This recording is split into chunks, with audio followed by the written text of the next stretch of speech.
Hi guys, welcome back to the channel. Today we're going to give you an update on the Southern Coastal Highway. We are in Harborview. This is the Harborview roundabout, and we're going to be driving towards Yalos on the Southern Coastal Highway.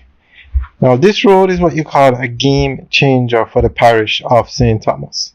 Between Harborview and Yalos, it's a 4-lane superhighway basically. So enjoy the tour as we give you an update on what's going on with the road. Alright guys, have a good day.